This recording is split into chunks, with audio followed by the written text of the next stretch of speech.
Justement, le but de cette matinée autour du thème craquer les codes de l'influence marketing, elle est là pour justement prendre cette vague et vous expliquer quelles sont les dernières tendances. Je vais appeler sur scène Vanina Prélat-Lerminet qui sera avec nous toute cette matinée. Bienvenue Vanina, et puis je vous laisse avec elle. Bonjour. Nous allons commencer cette matinée avec une table ronde intitulée Regard d'influence, regard d'influenceurs. Mais avant de faire monter nos 3 intervenantes sur scène, je voulais vous donner quelques chiffres issus des données Instagram. 87% des personnes interrogées sur Instagram déclarent que les influenceurs ont incité à faire un achat. 46% des acheteurs de la Gen Z souhaitent acheter des produits promus par des créateurs de contenu directement sur les réseaux sociaux. Et 63% des 18-34 ans font plus confiance à ce qu'un influenceur dit d'une marque qu'à ce que la marque dit d'elle-même dans une publicité. Ce qui veut dire qu'aujourd'hui, au-delà de tout ce qu'on va examiner ce matin, les logiques d'audience, les logiques de contenu, de format, les stratégies médias, la clé de l'écosystème repose sur le créateur lui-même. Il nous semblait donc important de débuter par l'essentiel en leur donnant la parole et avec une vision qui va peut-être nous permettre de mieux comprendre leur métier ainsi que la relation qu'ils entretiennent avec les marques partenaires au quotidien. Il y a 3 influenceuses qui travaillent avec le studio de marketing d'influence StudioFi du groupe Unify TF1 qui ont accepté de jouer le jeu et je les en remercie. Je vais donc les appeler sur scène. Léa, Rose et Zoé. Merci pour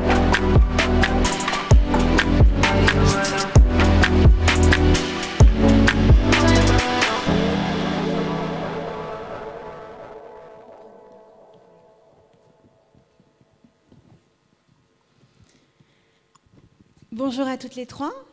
Bonjour. Merci d'être avec nous ce matin. Je voudrais vous présenter moi-même avant de commencer. Alors, à ma gauche, immédiate, j'ai Léa. Léa, vous avez 25 ans, vous êtes sur la toile depuis vos 16 ans. Vous avez décidé de vous professionnaliser en 2013, au moment où les marques ont commencé à marquer un intérêt plus accru à l'influence. 9 ans, c'est beaucoup dans l'influence, donc vous avez grandi avec vos contenus et votre communauté. Vous avez tous grandi ensemble. Aujourd'hui, vous êtes une entrepreneuse, une mère de famille. Vous avez 7 collaborateurs, différents d'ailleurs sujets d'entrepreneuriat, donc pas que l'influence. Et votre marque de fabrique, en tout cas votre ligne éditoriale, tourne autour de tout ce qui est développement personnel, maternité, entrepreneuriat. Vos plateformes de prédilection, c'est Instagram, YouTube. Vous êtes très touche à tout, donc vous avez aussi essayé avec succès le format podcast. Et je vous remercie d'être avec nous aujourd'hui. Merci. Zoé, alors votre histoire est amusante parce que vous avez commencé par accident quand vous étiez petite. Vous filmiez vos histoires imaginaires avec vos figurines Pet Shop et vous pensiez les envoyer à vos copines, mais en fait vous les publiez en public. Donc vous avez commencé à créer une communauté comme ça. Vous aussi, vous avez grandi avec votre communauté, vos contenus. On a commencé par voir vos mains, ensuite on vous a vu tout entière. Vous vous êtes professionnalisé et vous avez décidé de vous consacrer exclusivement à ça il y a 2 ans après votre bac. Et vous êtes une fan de vlog que vous réalisez très bien et sur une ligne éditoriale plutôt lifestyle, votre vie, les voyages. Voilà, je pense que j'ai à peu près bien synthétisé le sujet. Oui, parfait. Et enfin, nous avons Rose. Rose, vous avez 19 ans, vous avez commencé il y a 4 ans.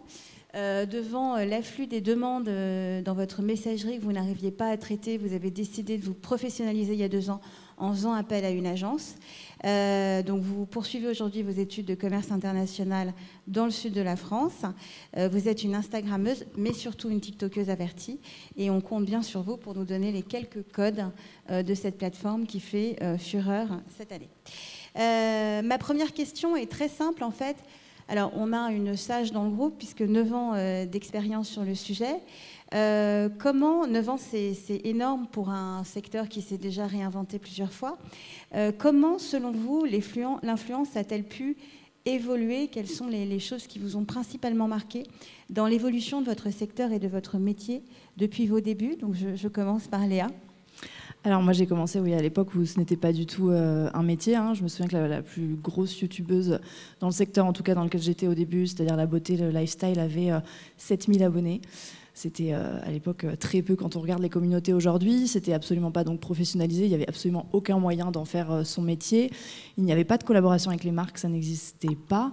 Même les envois presse sont arrivés quelques années après. Donc on était vraiment sur des personnes qui avaient un métier et une vie à côté, qui faisaient ça en plus pour partager beaucoup sur l'aspect tutoriel. C'était vraiment encore YouTube de l'apprentissage, où on fait des tutos pour partager et on va consommer le contenu pour apprendre quelque chose. L'évolution qui pour moi est la plus importante, c'est la diversité de contenus, bien sûr, qui sont présents sur YouTube, mais c'est aussi la spécialisation et la professionnalisation des créateurs de contenu. Aujourd'hui, on sait que ça s'est régi autour de beaucoup de nouveaux métiers.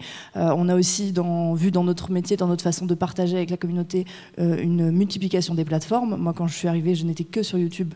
Je ne sais même pas si Instagram existait, parce que j'ai commencé depuis même un peu plus que 9 ans en réalité. J'aime bien dire 16 ans, mais en fait ça fait encore plus longtemps, et à l'époque Instagram n'existait pas.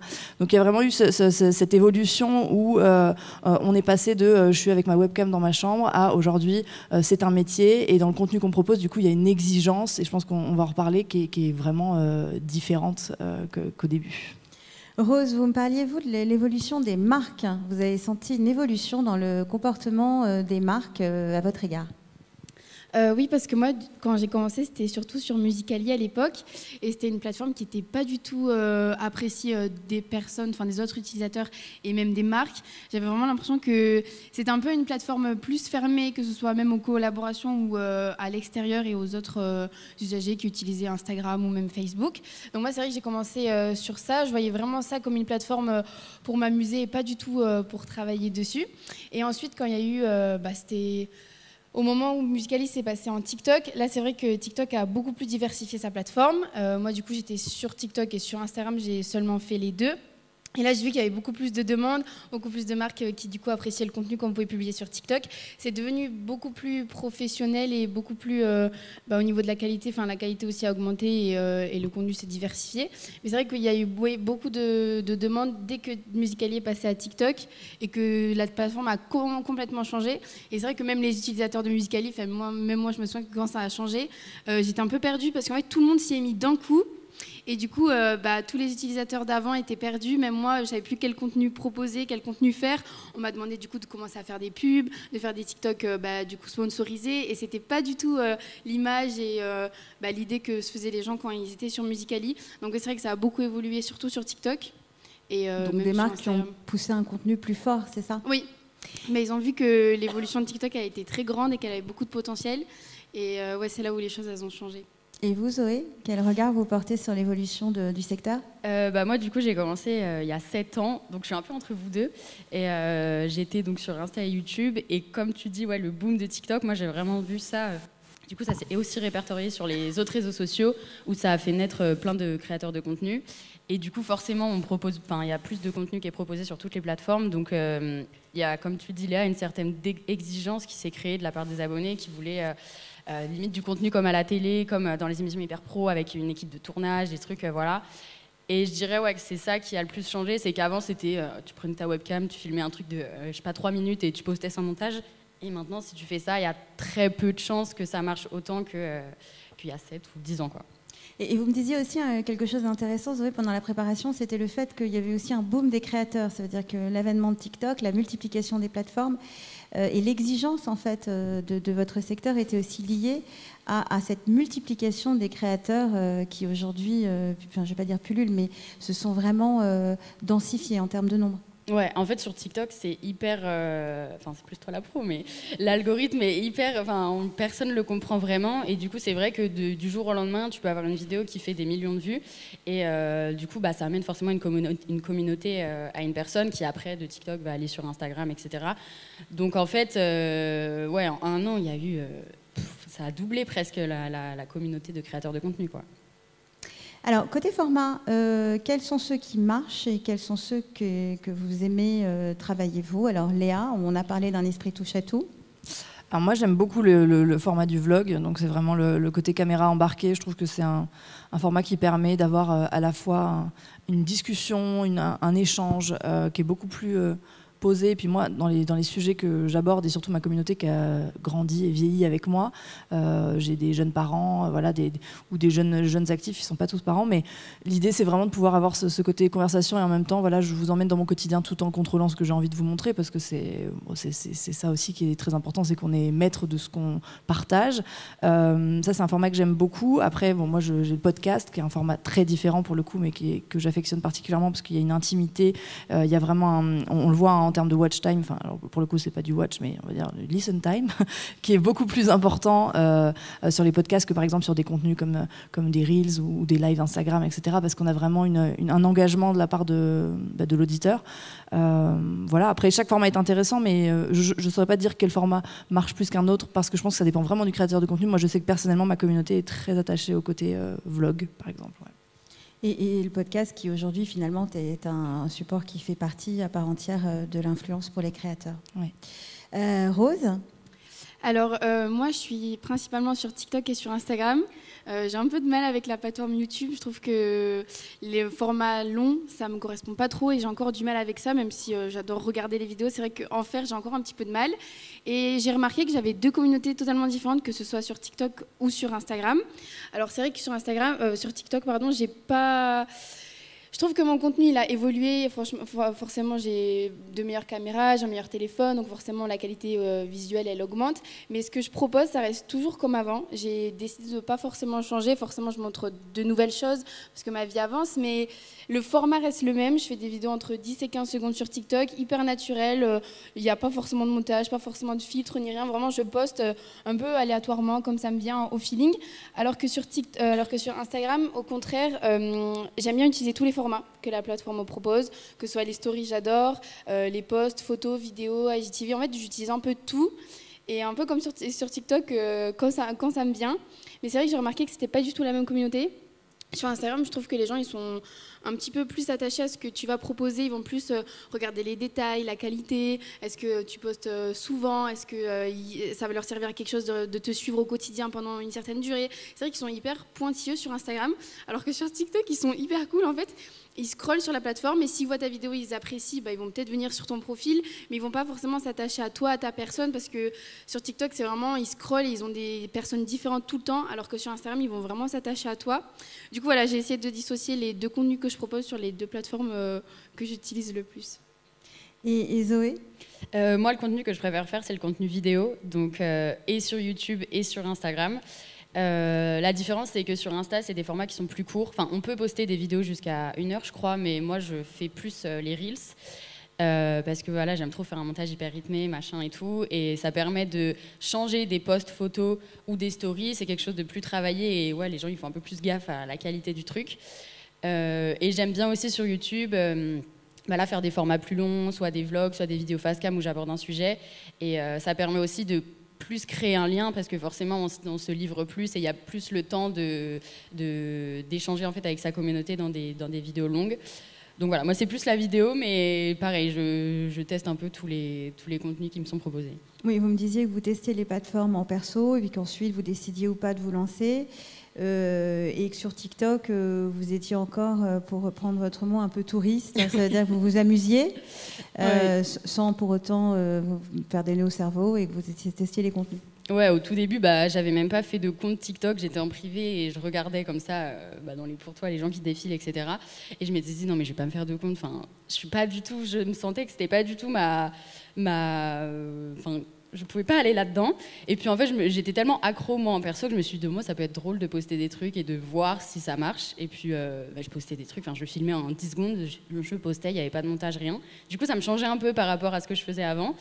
Et puis ça a marché, mais encore maintenant c'est le réseau où je m'amuse de fou, mais je dédie pas le plus de mon temps là-dessus, quoi.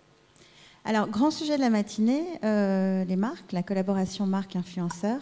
Comment choisissez-vous les marques avec lesquelles vous travaillez ? Je vais commencer par Zoé.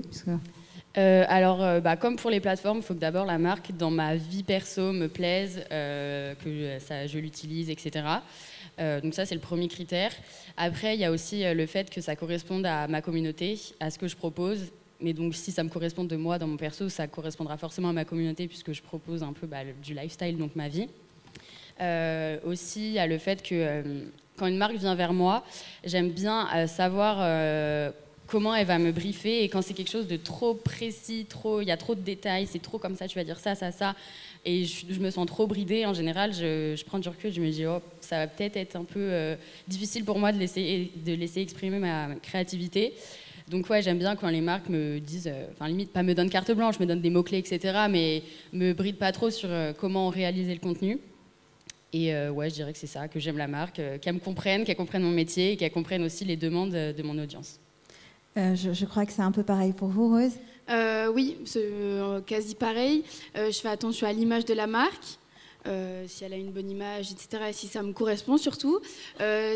Après, honnêtement, parfois je dis à ma communauté que la marque, je l'ai découverte justement avec le partenariat, donc dire que je la connais d'avant, ça serait un peu mentir, parce qu'il y a certaines marques avec qui je travaille que je ne connaissais pas du tout avant, et finalement c'est des marques avec lesquelles je vais travailler pendant une super longue durée et que je vais adorer. En fait, je vais la découvrir en même temps que ma communauté.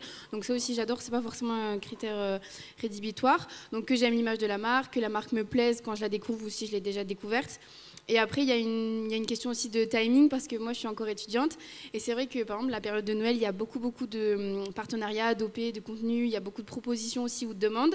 Et si jamais je vois qu'il y a trop de partenariats en une semaine, ou que la période, elle est trop condensée, que je fais trop un peu panneau publicitaire, ça va pas du tout me plaire. Du coup, soit je vais demander à la marque de décaler. En fait, je vais aussi échanger avec ça. C'est une question aussi de timing. Et aussi le projet. Est-ce que le projet... il me plaît, est-ce que ça peut amener à une collaboration sur une longue durée, est-ce que c'est juste faire quelques stories, ou alors c'est carrément vraiment faire une story ici et ensuite un mois plus tard refaire une autre story plus un IGTV. Si c'est vraiment quelque chose qui va me prendre du temps et quelque chose sur la durée, j'aime bien aussi quand ça dure longtemps, je trouve que c'est mieux pour faire découvrir la marque à la communauté. Et oui, voilà. Alors Léa, je vous ai gardé pour la fin parce que je sais que vous êtes très méthodique sur le sujet. Vous avez une méthode pour sélectionner vos marques et notamment qui va assez loin en termes de RSE. Est-ce que vous pouvez nous en parler ? Oui, alors peut-être que c'est un peu le travers, entre guillemets, d'avoir été des années sur les réseaux. J'ai une communauté qui est très, très, très exigeante, même si je le suis aussi beaucoup à mon sujet. Mais du coup, j'ai la chance d'avoir une équipe qui vraiment présélectionne toutes les propositions entrantes. Il y a un premier filtre qui est fait vraiment en interne avec Eve, ma collaboratrice. Et il y a du coup toute une démarche sur la composition des produits, sur l'image de la marque en termes d'engagement. Notamment ces dernières années, on a quand même fait vraiment attention à tout ce côté un peu greenwashing, il faut le dire, où bien sûr il y a des engagements qui sont vraiment promus par les marques, mais on va derrière chercher à savoir quel est réellement l'engagement derrière. Est-ce que c'est purement marketing? Est-ce qu'il y a des vraies avancées? Je ne me limite pas seulement aux marques qui sont nativement, on va dire, bio et inscrites dans une démarche écologique. J'ai collaboré avec des marques qui sont présentes depuis des années sur le secteur et qui sont en train de révolutionner leur façon de faire, leur production, leur démarche RSE. Ça m'intéresse aussi parce que je pense que ça part aussi de ces marques qui sont présentes dans le quotidien des Français depuis des années. Donc, il y a cette recherche-là en termes de composition de RSE. Et ensuite, mais les filles en ont parlé, la mécanique de la collaboration est très importante parce qu'on peut avoir un très bon produit, et ça m'est arrivé pas plus tard qu'il y a quelques jours. Il y a un très bon produit que j'adore et on est sur un produit testé, approuvé, mais la façon de communiquer ne me correspond pas. Je sais qu'elle ne va pas correspondre à ma communauté et donc la collaboration s'arrête. Moi, je n'ai aucun mal à arrêter les collaborations. Alors ça peut faire peur, mais en fait, c'est un choix parce que ma crédibilité et le fait que ça fasse des années que je suis sur ce marché-là vaut plus que n'importe quelle collaboration parce que c'est une histoire de durée et de relation de confiance aussi avec la marque. Alors, vous m'aviez dit deux choses intéressantes pendant la préparation. On ne balancera aucun nom, mais donc vous refusez de temps en temps des marques assez connues pour des raisons effectivement de problématiques de transparence et de composition, donc c'est à noter.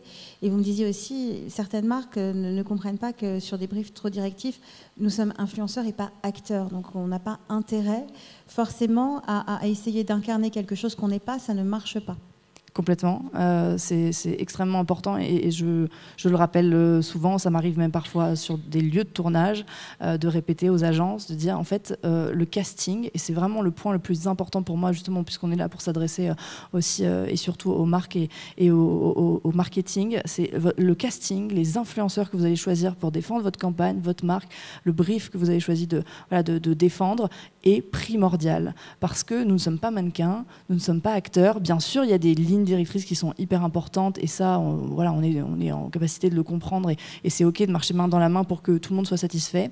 Mais on ne peut pas avoir des attentes aussi, on va dire, directives que quand on prend quelqu'un qui est là pour incarner exactement ce qu'on veut lui faire faire. Nous, on a notre patte, notre signature, notre communauté, nos valeurs.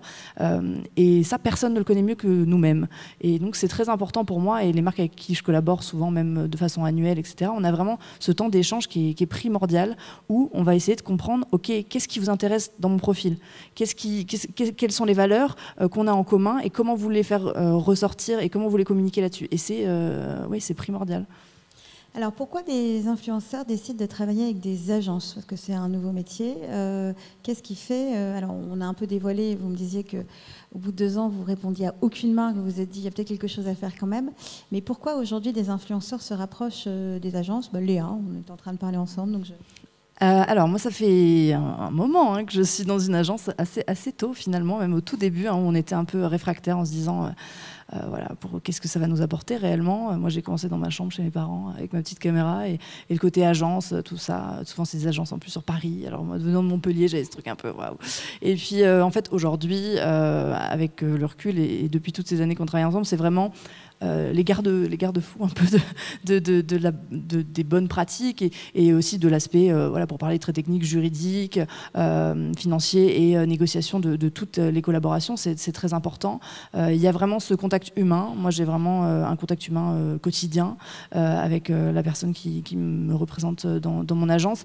Il y a ce côté accompagnement qui est primordial parce que c'est un nouveau métier avec des nouveaux codes. C'est exactement ce dont on est en train de parler. Et du coup, il y a vraiment un apprentissage et une pédagogie que nous, on ne peut pas faire auprès des marques. On n'a pas le temps et ce ne serait pas pertinent. Enfin, moi, je ne le souhaite pas. Donc, j'ai besoin d'avoir des personnes qui partagent mes valeurs et qui sont là pour défendre mon intérêt, entre guillemets, et en même temps l'intérêt de la marque pour que la collaboration soit fructueuse et, comme je disais tout à l'heure, gagnant-gagnante. Donc, c'est vraiment, pour moi, le rôle de l'agence, c'est vraiment de structurer, de sécuriser et de permettre une meilleure collaboration entre les talents et les marques. Zoé ? Oui, je suis d'accord avec toi. Moi, le truc qui vraiment m'a vraiment séduite en prenant une agence, c'est vraiment le gain de temps. Enfin, quand je suis rentrée du coup chez Studofy, ça fait 4 ans, donc j'étais encore au lycée, donc je jonglais comme toi entre les réseaux sociaux et mes cours, et j'avais pas le temps déjà de créer tout le contenu que je voulais faire. Alors si en plus je devais m'occuper de toutes les négociations, tous les trucs juridiques dont je contrôlais pas du tout, enfin personne m'a appris à faire de la compta, à négocier des contrats et tout. Donc ça a été vraiment une aide sur le temps et surtout c'est leur métier, donc ils savent comment faire, ils savent comment parler aux marques, ils savent comment négocier pour que ça nous soit le plus bénéfique à nous. Et surtout, je trouve que c'est hyper dur, et les créateurs de contenu qui font ça eux-mêmes, ça m'impressionne, mais de se vendre soi-même à la marque, de se dire, alors moi je veux autant déjà en termes de prix, et puis surtout de dire, donc je veux faire les trucs comme ça, nanana. Et des fois, les marques peuvent peut-être profiter du fait que, quand par exemple moi j'étais jeune, peut-être les marques voulaient profiter de ma naïveté, etc. Donc le fait qu'il y ait mes agents avant et que ça soit eux qui mettent les bases, qui montrent vraiment le côté professionnel, ça m'a vraiment beaucoup aidé sur tous ces points-là, quoi. Rose, vous me disiez que Studofy vous avez aidé à la fois en professionnalisation et en création de contenu aussi. Oui, alors moi, j'ai fait le choix du coup de continuer mes études. Donc là, je suis en 2e année de BTS et je suis encore dans l'optique d'apprendre. Alors déjà, j'apprends moi-même à créer mon contenu, à gérer mes réseaux. Alors si en plus je dois, comme Zoé a dit, gérer la compta, les négociations, c'est pas possible. Moi, dans ma famille, on n'est pas du tout de ce milieu.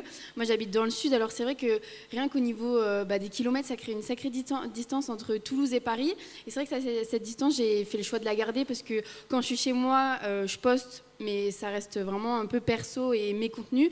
Et quand je suis sur Paris, je peux avoir des rendez-vous avec mes agents, plus parler des prix, etc. C'est vrai que cette distance, elle me permet aussi de faire la différence et de garder ma vie perso. Mais c'est vrai que je trouve que j'ai tellement encore de choses à faire personnellement que c'est trop gros à gérer. C'est un monde que je connais pas encore et j'ai fait le choix de pas totalement me professionnaliser et faire que ça.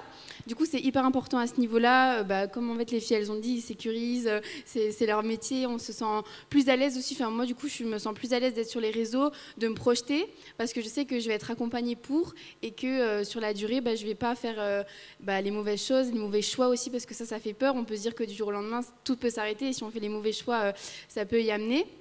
Et oui, aussi au niveau de la création de contenu, ils nous mettent à disposition des caméras, des lieux de tournage, des shootings. On peut proposer, échanger. Et c'est vraiment cette idée de se projeter et de créer des projets sur de la longue durée. Alors que moi, du coup, je ne sais pas trop encore si je veux arrêter les études, si je veux continuer. Il y a vraiment des choix immédiats que je dois faire. Et de me dire que côté professionnel et réseaux sociaux, je suis encore sur une longue durée, que je peux me projeter encore dans quelques mois, ça m'aide et ça, c'est vraiment top. Alors, grande question que je posais un peu à tout le monde ce matin. Quels conseils donneriez-vous aux marques, alors particulièrement à vous, puisque vous vivez ce métier de l'intérieur, dans l'interaction avec votre communauté? Donc, exemple à la pluie d'ailleurs, on va montrer quelques campagnes qui illustrent les tendances qu'on a identifiées ensemble pendant la préparation. Léa, alors, quel est le conseil que vous donneriez aux marques? Le conseil, je crois que je risque un peu de me répéter, mais le côté casting est hyper important, hein, vraiment choisir méticuleusement les personnes, les influenceurs, les créateurs de contenu avec qui vous avez envie de travailler. Est-ce qu'on peut passer les campagnes de Léa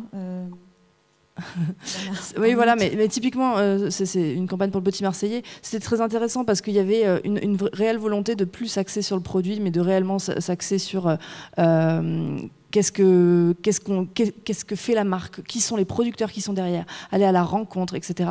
Bon, là, on voit typiquement le format du vlog dont je parlais tout à l'heure, où c'est vraiment très caméra embarquée. Mais en fait, je pense que c'est intéressant aussi de s'intéresser à la façon dont la communauté de l'influenceur qu'on choisit consomme le contenu.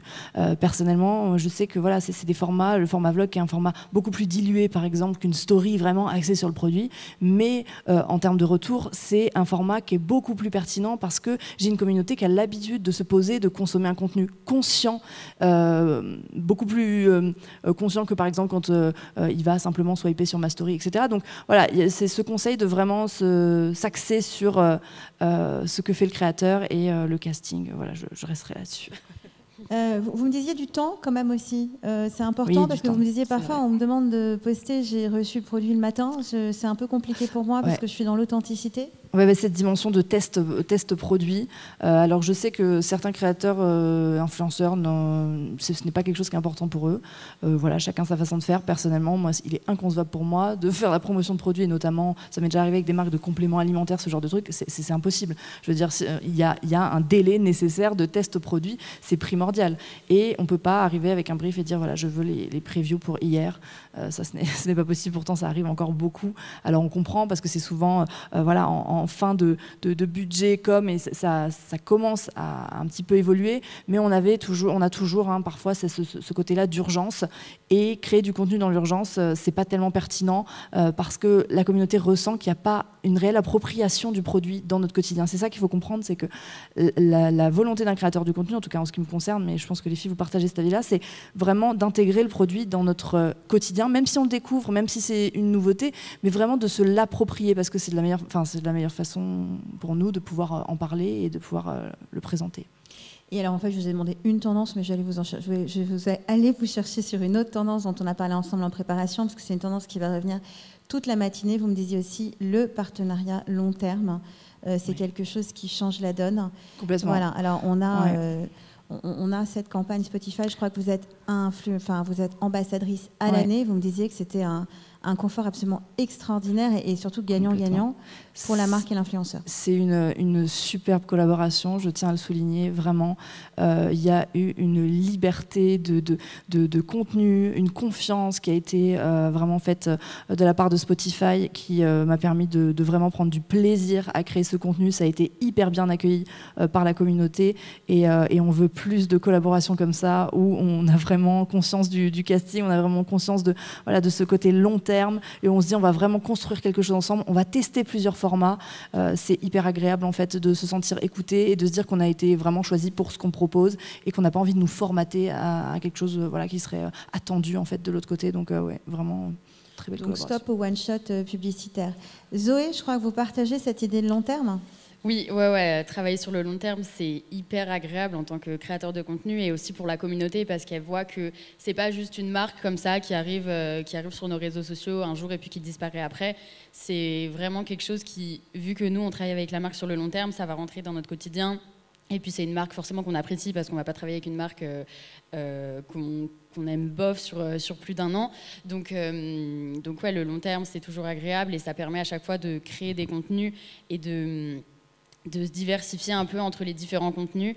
Et voilà, ouais, vraiment le long terme. Vous m'aviez aussi parlé de liberté créative. Bon, ça, je pense qu'on a tous compris le sujet et l'enjeu de cette liberté.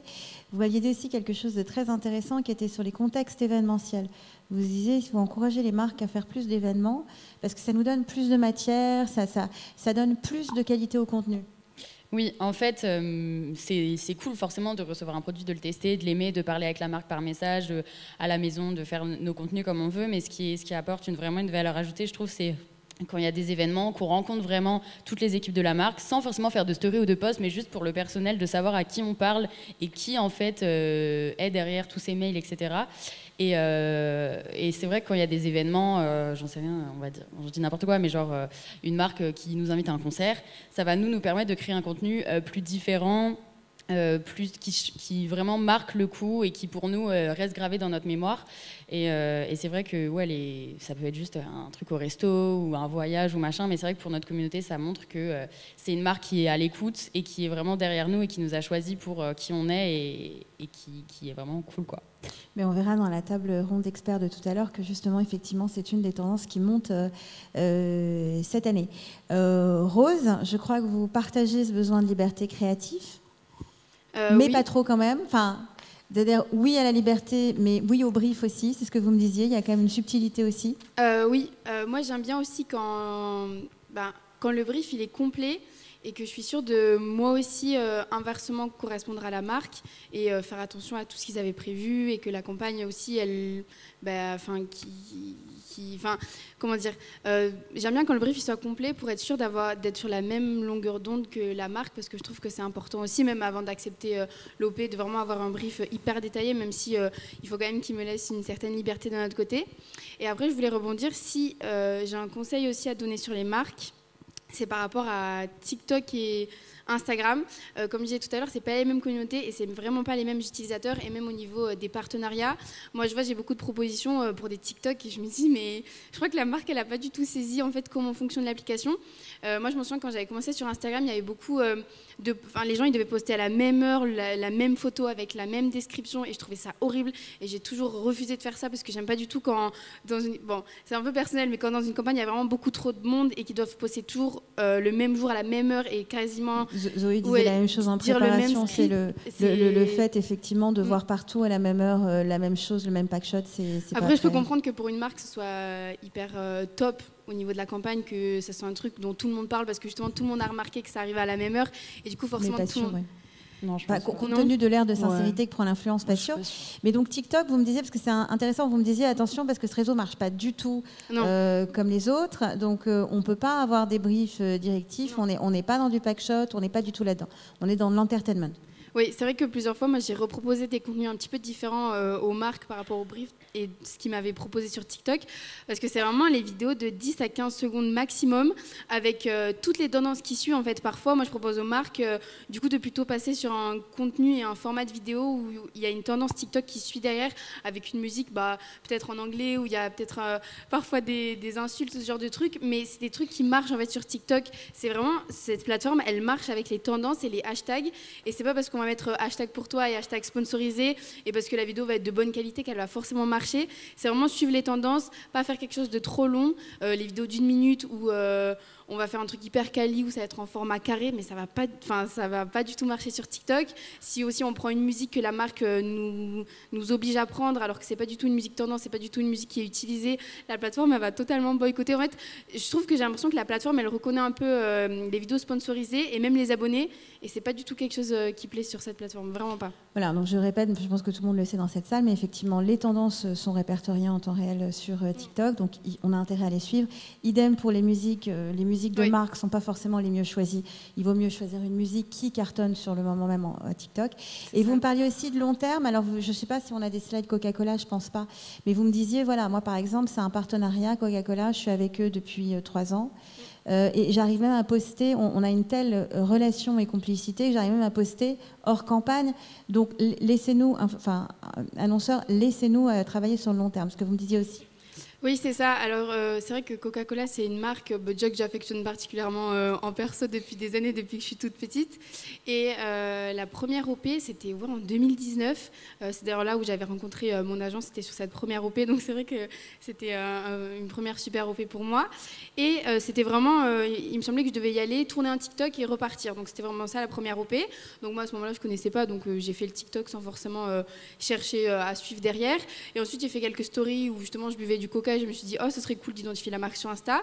Ensuite, la marque m'a follow sur Insta, donc c'est vrai que ça a créé une complicité. Je les identifiais, ils répondaient à mes stories. Enfin, vraiment, je me suis sentie à l'aise avec cette marque. Et ensuite, on a proposé, du coup, enfin, il y a eu une deuxième OP l'année qui a suivi. Donc là, c'était un petit peu plus de contenu. Il y avait un IGTV sur Instagram, des stories, donc ça m'engageait encore plus avec la marque et c'était encore un plus gros projet et totalement différent de l'année passée. Et là, cette année, du coup, il y a la Christmas Family House de Coca-Cola dont je fais partie. Donc c'est vrai que c'est encore un plus gros projet et j'ai toujours cette complicité avec cette marque que j'adore. Et c'est vrai que cette évolution, au début, je ne m'en rendais pas compte, mais c'est vrai qu'il y a une certaine évolution avec cette marque que j'adore et que j'affectionne particulièrement. Et c'est vrai que, bon, du coup, c'est qu'en période de Noël et des festivités, mais c'est vrai que cette évolution avec cette marque, elle est super cool, quoi. Donc on le verra aussi en fait ce matin, il y a une sorte de nouvelle valeur qui est la loyauté dans la construction des communautés avec une relation un peu différente entre influenceurs et marques. Alors l'échange touche à sa fin. Merci pour votre sincérité. Pour la route, je vous demanderai, puisqu'on est là pour ça toute la matinée, de me donner cette fois-ci une tendance. Léa? Alors, je crois qu'on en avait parlé en préparation, on ne savait pas trop comment le nommer, mais c'est la tendance du contenu, alors on peut dire nu ou... Oui, cru, enfin cru non, peut-être pas, mais nu, dans le sens, j'ai l'impression qu'on revient, on est passé par une phase où il y avait beaucoup de montage, je pense qu'on s'en souvient, 2014, avec toute la saturation au max des vidéos, les musiques hyper tendance, etc., un montage de fou, etc. Et en fait, moi, je suis revenue à des formats hyper basiques du talk face caméra avec bonne image, bon son, bonne lumière, ou des vlogs très ancrés dans la vie réelle, sans être dans une télé-réalité, hein, on n'est pas du tout là-dedans, mais avec simplement des partages beaucoup plus simples de moments de vie. En fait, ça m'a frappé parce que j'ai posté une vidéo sur Instagram un jour qui s'appelait Moments de vie. Voilà, c'était juste des petits assemblages de secondes de vie, de ma vie sans parole, sans m'adresser forcément à la caméra. Et en fait, la communauté a adoré. Et je me suis dit, mais c'est fou parce que parfois, en tant que créateur de contenu, surtout quand ça fait des années qu'on est là, on a une prise de tête et vraiment une réflexion sur des contenus beaucoup plus poussés. Et parfois, c'est très intéressant parce que ça fait appel à notre créativité. Mais en fait, en ce moment, moi, je ressens le besoin de retour aux sources. Et j'ai l'impression qu'il y a tellement une multitude d'offres en termes de créateurs de contenu que les communautés ont besoin de s'identifier réellement aux personnes qui suivent. Il y a une sélection qui est faite et du coup, le contenu consommé est différent. On a besoin de s'identifier. En fait, il y a vraiment ce côté-là. Et je pense que ce type de contenu très simple, très brut, permet ça, en fait, parce que la vie n'est pas faite que de voyages, de sacs de luxe et de strass et paillettes. Et je trouve qu'il y a vraiment un retour à ce naturel. Zoé, vous aviez choisi ça aussi, vous m'avez dit la fin de la vie de rêve. Oui, ouais, et c'est surtout, je trouve, c'est ce que j'essaie aussi de montrer sur mes réseaux, le fait de casser un peu toute cette barrière entre la communauté et l'influenceur, une star, des trucs de luxe, machin, toujours bien maquillé et tout. Et je trouve que les gens, et j'ai remarqué ça depuis le confinement, suivent beaucoup maintenant les moments où on se montre au naturel. Moi, j'essaie de me montrer sans maquillage, en pyjama, pas coiffée, enfin vraiment les moments où les gens se reconnaissent. Et même moi, quand je vois une créatrice de contenu qui fait ça, je me dis c'est bon, on est tous moches au matin avec des cernes et tout, et on n'a pas besoin de se maquiller et forcément se mettre sous une trop belle lumière, un truc qui est au final faux parce que ça représente pas la réalité. Et c'est vrai que oui, je trouve, et c'est tant mieux que de plus en plus les gens arrivent à se montrer au naturel et la communauté comprend que c'est ça la vraie vie et que ça casse un peu les complexes que certains pouvaient se créer il y a encore 5 ans où tout était des faux... Enfin, il y en a encore, mais la plupart des trucs, c'était des faux corps, des machins, tu montes en maillot, des formes, maquillés à bloc, pas de boutons. Et moi, je sais que cette tendance, même si tendance, c'est un peu péjoratif, mais cette... Le fait que se montrer au naturel, ça m'a beaucoup aidé moi aussi dans le perso à m'assumer. Et du coup, j'essaie aussi de montrer ça à travers mes réseaux pour que les jeunes filles qui me suivent, parce qu'il y en a des très jeunes aussi, qui sont sur les réseaux sociaux, qui me suivent, qu'elles se disent, qu'ils ou elles se disent d'ailleurs que la vraie vie, c'est le naturel et c'est pas tous ces artifices. Même si parfois c'est cool aussi de montrer ça, mais qui comprennent bien en fait la différence entre tout ça, quoi. Alors ça va faire une excellente transition pour l'intervention suivante qui porte justement sur les pratiques de l'influence responsable et qui va être présentée par Gilles. Donc je vous remercie toutes les trois pour la franchise de vos échanges. Et je vais laisser la parole à Gilles Vibaud.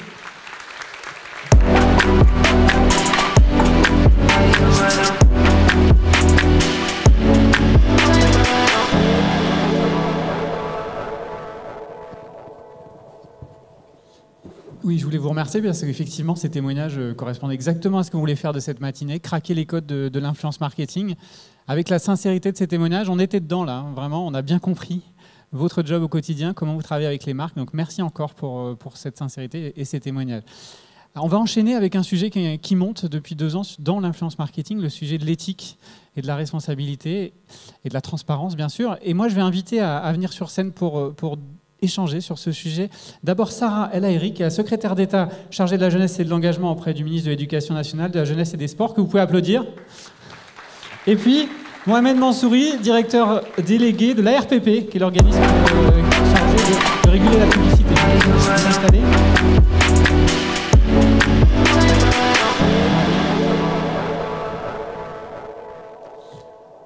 Alors, merci d'être là avec nous.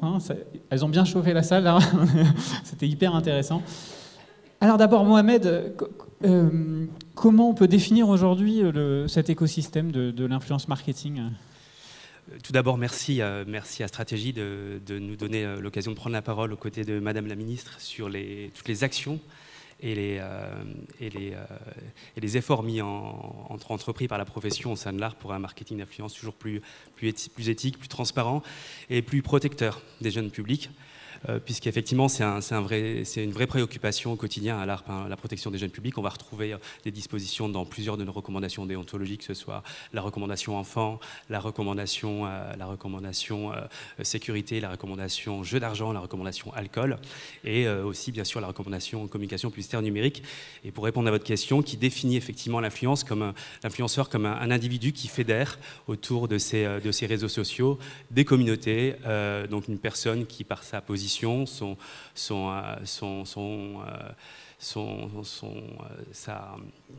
par sa position va influencer en fait des comportements de consommation. Et donc le marketing d'influence, comme vous le savez, c'est une stratégie qui est de plus en plus présente chez les marques et qui est un levier qui est considéré comme efficient puisqu'il génère de l'engagement. Plus en plus, il y a une étude américaine qui l'estimait en 2020 à plus de 9,2 milliards de dollars. C'est une étude Influencer Hub en partenariat avec IQ Creator. Et donc c'est un marché qui est jeune, qui se structure, et comme tout marché qui se structure, il a besoin de règles, donc des règles réglementaires qui existent, légales, et bien sûr des règles déontologiques. Et à l'ARP, on s'y intéresse donc depuis 2017, où une recommandation donc a été adoptée par la profession. Et on a fait beaucoup de pédagogie autour de cette recommandation qui porte sur les règles de transparence, de loyauté, le fait de devoir révéler l'intention commerciale quand il y a des engagements réciproques. Et après avoir fait toute cette pédagogie, on a souhaité cette année mesurer le degré de conformité par le biais de l'Observatoire de l'influence responsable, dont j'imagine qu'on parlera tout à l'heure. Oui, on va en parler après. Même question, Madame la Ministre, comment vous percevez-vous cet écosystème, vous ? Moi, je considère que c'est un écosystème qui est vivant. Enfin, je veux dire, quand on écoute les témoignages, ce sont des entrepreneurs. Ce sont des entrepreneurs avec une capacité, d'être des acteurs et économiques et de création. Et aujourd'hui, il y a plein de formats, il y a plein de personnalités différentes. Et moi, je le vois comme une capacité à transformer encore plus fortement. Après, moi, je suis face à un autre enjeu. On sait, moi, je suis en charge de la jeunesse et de l'engagement. J'ai 32 ans. On regarde de moins en moins la télé. Et donc, finalement, la capacité d'influence ou la capacité de transmission d'informations est absolument essentielle. Mais on a vu qu'il y a une évolution, la loyauté, la transparence, la volonté d'avoir des relations plus longues, alors avec les marques bien sûr. Et là, on était sur des témoignages très lifestyle, donc faut partager, il faut expliquer, que ce soit sincère. Et si ça c'est pas sincère, de toute façon, ça se sent et ça se sait. À l'inverse, moi je suis extrêmement intéressée aussi par la capacité d'engagement d'influenceurs, mais qui sont en la limite entre des influenceurs et des médias, en tout cas des personnalités un peu différentes, qui vont aussi créer du débat, permettre des interactions plus fortes entre une communauté qui est plus jeune et qui ne regarde plus les médias, on va dire, historiques, télé, journaux, papier. Et ça, c'est aussi les mettre en lumière, et donc les reconnaître et les accompagner. Je pense à... Enfin, moi, j'ai eu une sorte d'expérience assez directe et franchement assez franche avec un média que j'aime beaucoup, qui s'appelle Gaspard G. Et lui, ce qu'il réussit à faire, en tout cas à mes yeux, c'est peut-être en train de construire une nouvelle forme de journalisme direct, assez franc, et qui engage en réalité le monde politique, puisque pendant la crise sanitaire, il y a eu par exemple une vidéo sur la précarité des jeunes, et suite à sa diffusion, le Premier ministre, qui est une des autorités les plus hautes dans notre pays, du coup, lui téléphone à un échange, et finalement, on avance sur plein de sujets qui vont suivre. Mais ce point d'équilibre, il est important. C'est comment on embarque des marques dans leur capacité à se transformer, comment on est extrêmement sincère, et comment finalement on accompagne chaque influenceur dans ce qu'il est, ce qu'il a envie de donner à sa communauté ou plus largement sur la toile. Oui, peut-être pour enchaîner, ce qui n'était pas prévu, mais la parole publique, on voit qu'il y a en particulier des messages sanitaires à faire passer et la nécessité d'utiliser ces canaux-là. Est-ce que c'est aujourd'hui quelque chose que vous avez intégré et quelque chose qui fonctionne? Mais totalement. Enfin, et de manière très, très assumée. Je veux dire, moi, de manière très, très humble, moi, je ne suis pas capable de faire une vidéo avec les gestes barrières et de faire 11 millions de vues.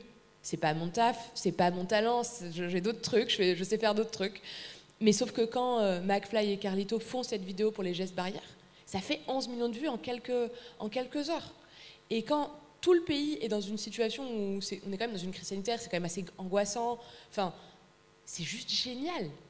Mais parce que c'est une action d'engagement volontaire. Et moi, quand j'entends les témoignages de ce matin, il y a cette volonté aussi d'être des acteurs.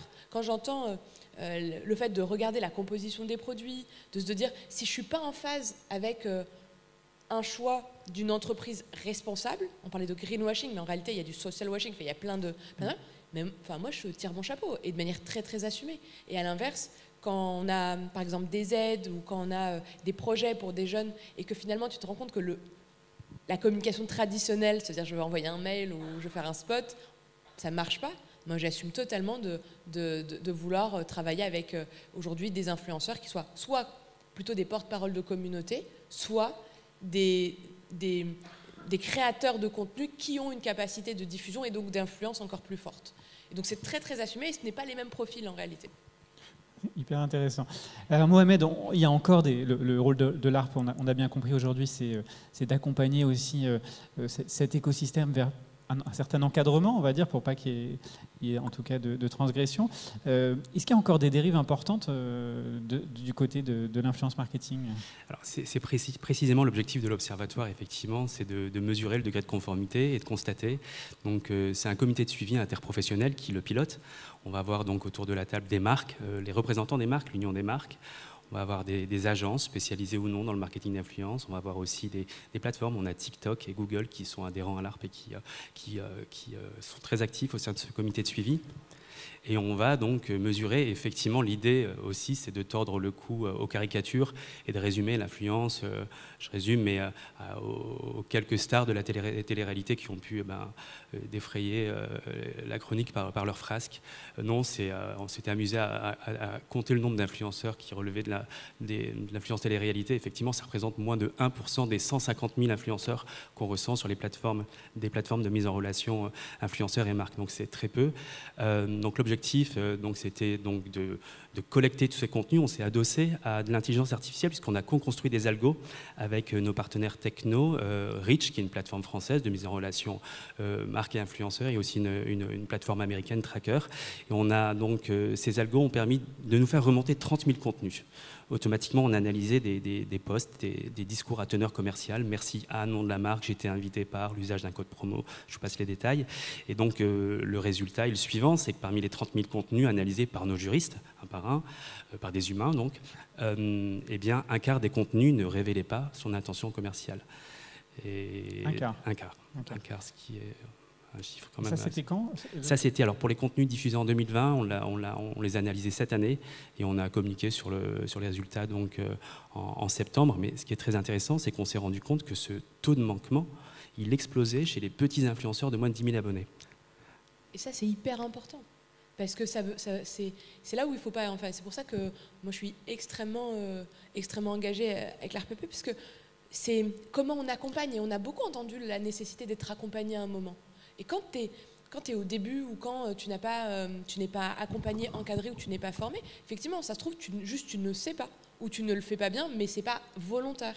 Et donc l'idée, c'était de comment, pour ceux qui ont suffisamment évidemment, de followers ou de capacité d'influence, évidemment, il y a des agences et des professionnels qui peuvent les accompagner, et c'est très bien, parce que ça veut dire que ça professionnalise aussi. Et à l'inverse, enfin en tout cas moi je pense que c'est très bien, et à l'inverse, les plus petits, en tout cas ceux qui sont naissants, il faut qu'ils aient la capacité de savoir c'est quoi le cadre. Et à aucun moment on apprend ce cadre, ni à l'école, ni pendant les études, enfin nulle part en réalité. Et c'est pour ça qu'il y a aujourd'hui la RPP a développé le certificat de l'influence responsable qui permet en réalité aux plus jeunes, enfin aux plus jeunes dans le chemin, c'est pas jeune que par l'âge, même si en général ça se corrèle, c'est d'acquérir les règles, et donc du coup à ce moment-là de faire leur choix en propre responsabilité. C'est-à-dire que si je ne veux pas respecter la règle, dans tact, mais à ce moment tu assumes les conséquences derrière. Mais c'est difficile d'imposer par exemple une sanction à quelqu'un qui ne connaissait pas la règle. Oui. C'est ça, c'est comme s'il y avait besoin de cette première étape, cet état des lieux. Et l'évolution, on voit quand même que si on avait fait cette étude, cet observatoire il y a 3 ans, on en serait à combien de manquements? Il y a 3 ans, on était vraiment sur une autre méthode, beaucoup plus manuelle. On avait analysé 500 contenus versus 30 000. Et donc les résultats sont difficilement comparables par rapport à celle-ci, parce qu'on s'est voulu passer une démarche beaucoup plus ambitieuse. On a scanné des contenus de 7000 influenceurs sur 3 plateformes, ce qui n'était pas du tout le cas en 2019. Donc principalement Instagram, TikTok et YouTube. Donc la comparaison est quand même difficile. Donc, mais la tendance d'amélioration, on l'appréciera l'année prochaine puisqu'on relance donc cette fois-ci sur la même méthode avec les mêmes. Absolument. On peut rappeler les mentions obligatoires alors quand on poste un contenu? Ah oui, alors il y a d'abord la transparence et donc mentionner l'intention commerciale au moyen des fonctionnalités des plateformes, que ce soit inclus une communication commerciale sur YouTube, que ce soit partenariat rémunéré sur Instagram ou sur TikTok. Il y a un petit interrupteur qui s'appelle le Brand Content Toggle qui permet de révéler le fait qu'il y ait une collaboration, et le texte dit de manière explicite et instantanée, donc avec des termes clairs et instantanés, donc d'emblée univoque, comme quoi il y a bien un partenariat, qu'on n'attende pas la fin de la vidéo pour voir qu'il y a un partenariat ou que ce soit caché, planqué au milieu des hashtags ou autres. Ça, c'est la règle transparence. Ensuite, on va analyser dans le cadre de l'observatoire d'autres règles. Eh bien, on parlait tout à l'heure des créatrices de contenu qui parlait de la lutte contre le greenwashing. Eh bien, justement, on a une recommandation de développement durable. On va regarder effectivement que les allégations ne sont pas excessives. Non, il n'existe pas de crème solaire qui protège les coraux ou les océans. Ça n'existe pas comme tout produit manufacturé. Et on va regarder aussi d'autres règles comme la santé, qui est un secteur extrêmement encadré, les jeux d'argent. La finance, parce qu'on vous parlait d'une influenceuse tout à l'heure qui avait été critiquée pour ça. Tout à fait. Elle fait la promotion de Bitcoin. De Bitcoin, ouais, c'est ça. Tout à fait, sans le dire. Ok. Alors, vous commenciez à évoquer tout à l'heure votre actu, ce certificat d'influence responsable. Alors, qu'est-ce que c'est que ce certificat d'influence responsable, Mohamed? Alors, c'est justement, comme le disait Madame Annie, c'est une réponse qui a été apportée par la profession face au constat. Il y a un enjeu pédagogique qui est fort, puisque le taux de manquement chute chez les gros influenceurs de plus d'1 million d'abonnés. Donc on part du principe que plus ils sont gros, plus ils sont professionnels, mieux ils sont accompagnés, mieux ils connaissent la règle. En revanche, chez les petits, non. Donc le certificat, on l'a lancé donc en septembre dernier. L'objectif, c'est de donner aux créateurs de contenu, aux influenceurs, les clés d'une communication responsable. Donc ils vont suivre un parcours de 2 heures sur les principales règles, le cadre légal, le cadre déontologique. Ils vont être sensibilisés aux règles de transparence, mais aussi aux règles de lutte contre les stéréotypes sexistes, toutes ces règles qu'on a dans nos recommandations, ces règles éthiques, et aussi des règles sectorielles sur les produits cosmétiques, l'alcool par exemple, mais aussi on est énormément sollicité sur le CBD, par exemple. Il y a beaucoup c'est un secteur qui explose. Il y a beaucoup de partenariats qui commencent à se tisser entre les influenceurs et les acteurs du secteur. Donc voilà, on va les former à tout ça. Et ensuite, une fois qu'ils le sentiront, ils vont passer un examen. C'est ça, c'est un examen où ils devront obtenir au moins 75% de bonnes réponses. L'objectif, c'est de leur permettre de mieux maîtriser ce socle de règles, de protéger leurs audiences, mais aussi de miser sur une stratégie de différenciation, de se différencier auprès des marques. Et c'est aussi de permettre aux marques de s'assurer qu'elles collaborent avec un influenceur qui maîtrise un socle de règles, parce qu'il y a quand même des enjeux de brand safety aussi, on l'a pu le voir dans certaines affaires en France ou à l'étranger. Est-ce que vous allez vous appuyer sur des influenceurs pour faire connaître ce dispositif ? Oui, idéalement, bien sûr. On a activé une campagne nous-mêmes en partenariat avec Brut et Marion Caméléon, qui est par exemple, c'est une influenceuse parmi d'autres, qui est spécialisée dans le maquillage et donc qui a pu porter le certificat, l'observatoire. Et on a déjà des créateurs de contenu qui sont certifiés. Et l'objectif aussi, c'est de leur donner la parole, qu'ils soient aussi représentés au sein de ce comité de suivi, parce que c'est une partie prenante à part entière et ils ont aussi, bien évidemment, leur mot à dire sur la manière dont on applique les règles. Donc oui, les influenceurs sont des ambassadeurs clés sur le certificat, bien sûr. Vous vouliez compléter, Madame la Ministre ? Simplement que je crois qu'on est dans un moment où les entreprises également, et ça sera aussi notre action, s'engagent à travailler avec des influenceurs qui se forment un tout petit peu. Et en fait, si moi je soutiens totalement le certificat, c'est parce qu'il est accessible à tous, qu'on peut le faire quel que soit l'endroit où on est. Qu'on soit en Outre-mer, j'ai entendu qu'il y avait beaucoup de Sud, à Toulouse, à Montpellier ou à Nantes, moi je suis nantaise, c'est pas dans un lieu physique, ça bloque pas, c'est accessible. Et finalement, c'est une chance pour tout le monde de se dire quelle est la part de responsabilité que je prends, parce que je sais que quand je publie un contenu, ça a des conséquences de joie, d'enthousiasme, d'espoir, des conséquences économiques pour la marque, bien sûr, sur la vente du produit. Évidemment, il y a de l'engagement.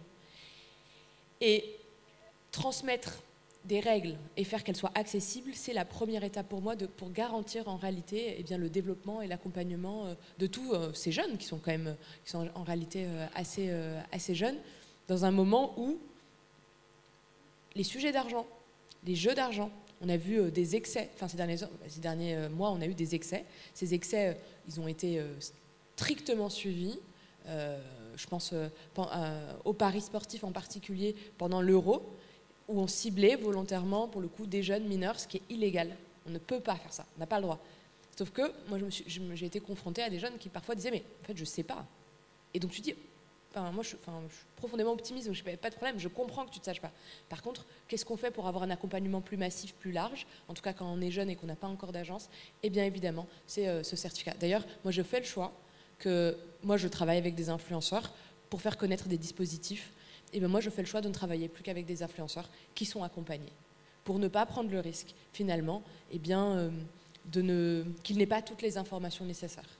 Et donc ce certificat sera un des éléments qui permettra de travailler ou pas. Et je suis en train de faire le même lobbying avec tous mes collègues du gouvernement. Parce que je pense que le gouvernement, l'État doit aussi être un booster en fait. Ouais, un booster. Merci à tous les deux, c'était passionnant. Ça complétait bien l'intervention d'avant. Je vais rappeler Vanina et lui redonner la parole puisqu'elle va enchaîner. Merci beaucoup. Merci pour le partage de cette nouveauté et de l'essor de cette tendance. L'influence responsable, on va de nouveau en parler dans la table qui vient, intitulée « Les hashtags qui cassent la baraque ». Alors on a voulu vous proposer dans un premier temps le regard d'influenceurs. On va vous proposer le regard d'une autre partie de l'écosystème qui sont les agences conseils et les marques.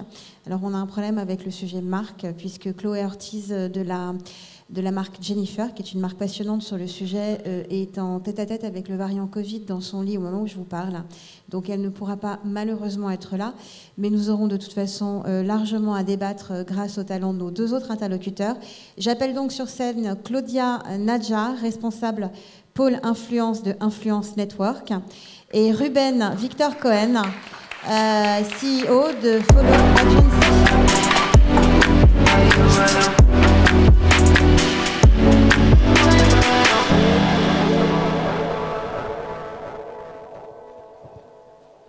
Bonjour Ruben. Alors merci d'être là, à deux. Je vais vous présenter tous les deux et puis on commencera comme avec les questions traditionnelles que nous poserons toute la matinée, c'est-à-dire les tendances et l'évolution de l'influence. Claudia, vous êtes responsable du pôle Influence Network, donc qui accompagne les créateurs de contenu ainsi que les marques sur les stratégies créatives, mais aussi la production et la diffusion de ces formats. Et Ruben Follow est né d'un métier différent qui était la gestion de talent, puisque vous êtes né en tant que label. Vous gérez aujourd'hui, je ne sais plus, je crois 35 talents en exclusivité. Oui, et on travaille avec 500 influenceurs voilà, en France. Ouais. 500 influenceurs. Et vous avez élargi progressivement votre expertise aujourd'hui sur l'accompagnement des marques également dans leur stratégie de contenu. Donc c'est avec vous deux que nous allons décrypter ce millésime de l'influence. Première question, en fait, elle est en partageant tous les trois. Pendant la préparation, on s'est aperçu que finalement la plus grosse tendance de l'influence cette année, c'était peut-être l'influence elle-même, en raison d'un bond totalement exponentiel qu'ont pu faire le métier et le secteur. Ruben? Oui, c'est assez dingue ce qui s'est passé. Hein. Je pense que c'est une surprise pour personne. On s'est retrouvés tous presque du jour au lendemain cloîtrés chez soi. Madame la ministre l'a dit tout à l'heure, avec une télé qui existe de moins en moins. Les chiffres ont parlé d'eux-mêmes. On s'est tous retrouvés derrière son téléphone. Derrière son téléphone, bon, il peut y avoir beaucoup de choses, mais il y a une chose très importante, c'est les réseaux sociaux. Et dans ces réseaux sociaux-là, il y a ce qu'on appelle les influenceurs qu'on connaît depuis un moment maintenant. Le constat est là, les influenceurs existent de plus en plus sur les réseaux sociaux, permettent de faire exister des marques notamment. Donc ça a été la ruée vers les influenceurs. Et effectivement, cette année, ça a été assez dingue. Ça a été compliqué pour nous, mais on ne va pas se plaindre, on est très contents. C'est vraiment cette année-là où les marques ça a été le seul moyen pour eux d'exister finalement. Et on s'en est vite rendu compte. Ouais. Donc, crise de croissance sur le secteur. Claudia, je crois que vous confirmez cet effet ruée vers l'or. Tout à fait. En fait, certaines personnes se sont mises à suivre des influenceurs pendant la période Covid, des adultes. Donc, on ne parle pas uniquement de la génération plus jeune. Et il y a une accélération incroyable sur l'influence. On a accompagné, éduqué les marques pendant des années sur l'importance de faire de l'influence. Aujourd'hui, on se retrouve dans une situation où les marques, depuis cette période post-Covid, viennent vers nous et il y a un engouement autour de l'influence. Aujourd'hui, tout le monde veut faire de l'influence, tant mieux. Et des marques, parfois même historiques, qui ne comprenaient pas forcément l'intérêt ou alors qui voyaient l'influence comme uniquement de l'image, mais qui ne voyaient pas forcément l'influence comme une relation privilégiée pour les communautés ou faire du chiffre d'affaires, concrètement, via des influenceurs, ont pris conscience de l'importance. Et il y a un effet boule de neige où toutes les marques veulent maintenant faire de l'influence et mais on y reviendra, augmenter les investissements sur le levier. Vous me rappeliez ce chiffre de temps passé qui est de 3 heures en moyenne par jour sur les réseaux sociaux et qui a donc changé la donne dans les stratégies de marque. Mais Ruben, vous me disiez, pour autant, il serait dommage de croire que c'est l'âge de raison, puisqu'on est encore sur un marché très peu mature et tout reste à venir.